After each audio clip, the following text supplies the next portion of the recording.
Assalamualaikum warahmatullahi wabarakatuh. Nama diberi adalah Nur Nabilah Aina binti Pozinan. Nombor bateri 051285. Hari ini saya akan menerangkan mengenai hikam 9, iaitu berkaitan dengan hati, amalan zahir dan juga waridat.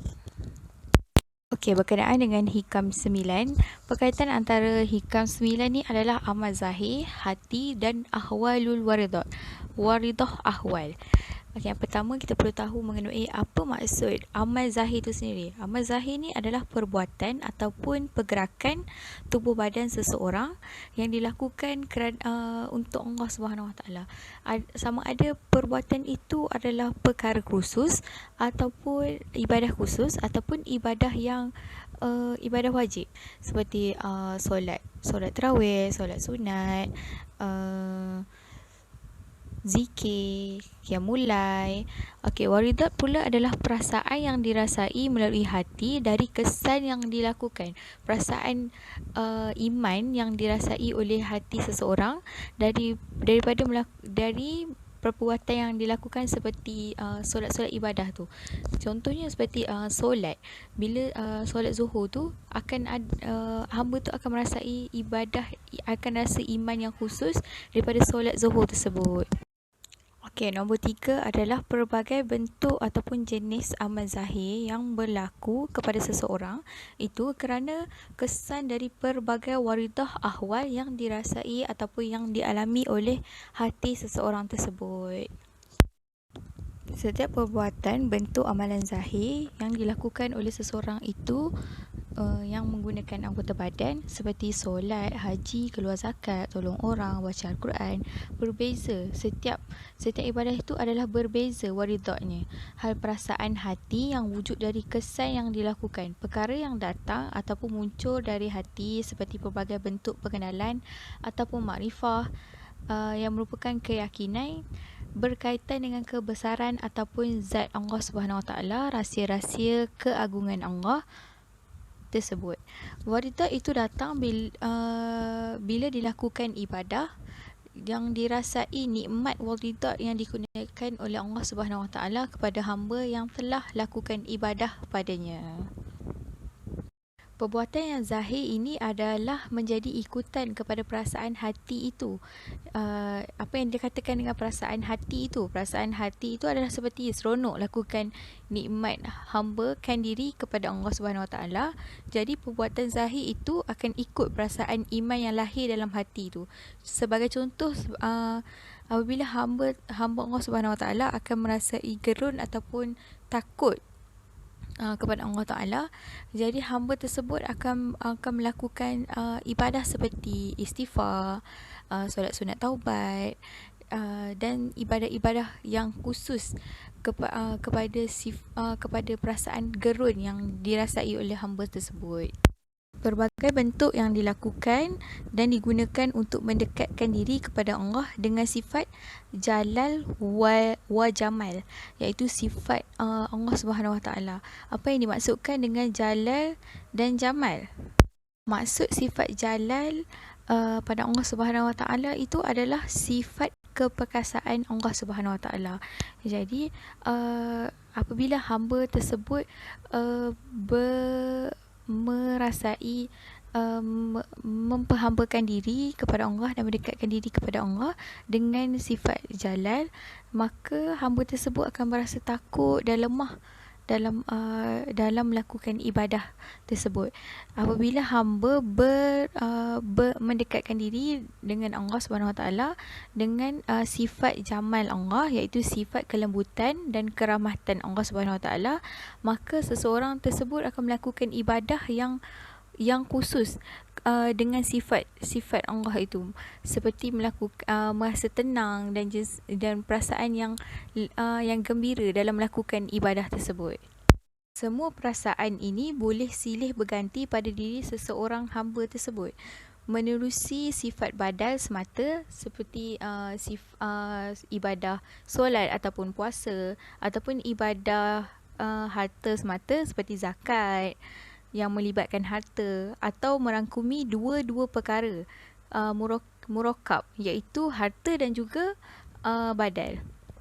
Maka semua ibadah itu dilakukan dengan pelbagai perasaan, dengan pelbagai bentuk bagi menghasilkan perasaan iman yang dikurniakan Allah Subhanahu Wa Taala, yang dilakukan bagi melakukan ibadah-ibadah yang khusus yang melibatkan perasaan hati tersebut. Amalan ataupun ibadat yang disyarakkan mengandungi makna iman, iaitu waridah yang merasai iman yang khusus dalam hati tersebut dan menjadikan seseorang itu dapat membina kerohaniannya semakin baik secara berangsingan. Perbuatan yang zahir ini adalah menjadi ikutan kepada perasaan hati itu. Firman Allah Subhanahu Wa Taala adalah, dalam jasad manusia itu ada segumpal daging. Apabila baik daging itu, baiklah segala anggotanya. Maka ini yang dikatakan hati. Jadi hati ini adalah membentuk segala perbuatan yang dilakukan oleh hamba tersebut. Seterusnya, kepelbagaian jenis ibadah yang disyarakkan kerana terhasil banyak waridat yang Allah ciptakan untuk hamba-Nya.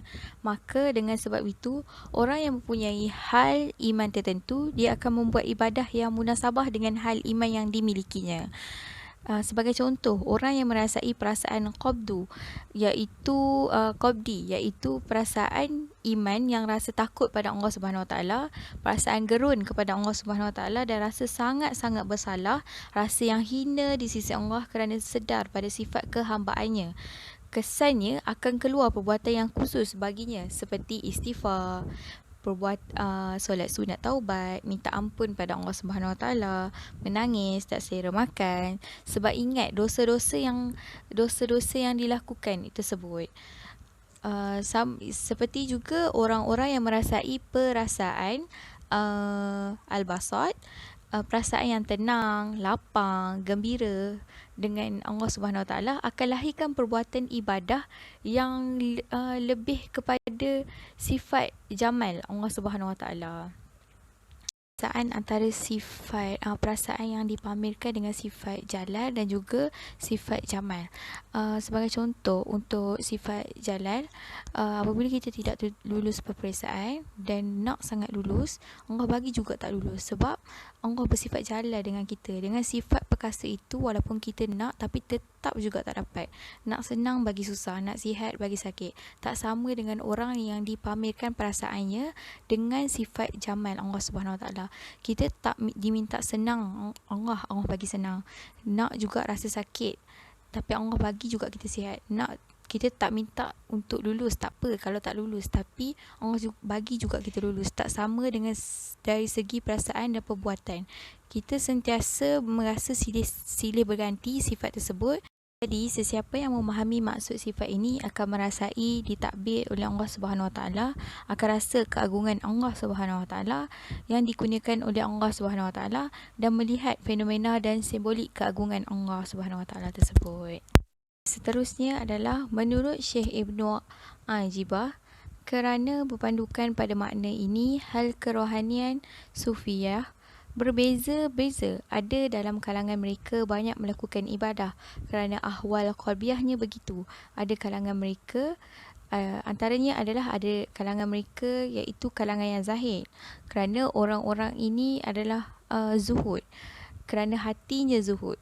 Ada kalangan mereka juga warak, kerana bersifat warak. Ada juga kalangan mereka yang murid, yang ingin berjalan menuju ke jalan keredaan Allah Subhanahu Wa Taala. Ada juga ariful yang kenal pada Allah Taala, semuanya ingin kepada keredaan Allah Subhanahu Wa Taala dan ingin tauhid kepada Allah Subhanahu Wa Taala, tapi ahwal hati mereka itu berbeza-beza, berpandukan kepada iman yang ada di dalam hati mereka tersebut.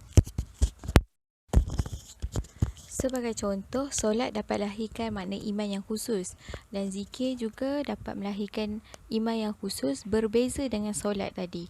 Puasa juga dilakukan secara khusus dan lebih baik daripada ibadah-ibadah yang lain dan lahirkan iman yang khusus. Buat ibadah ini lahirkan rasa tauhid kepada Allah.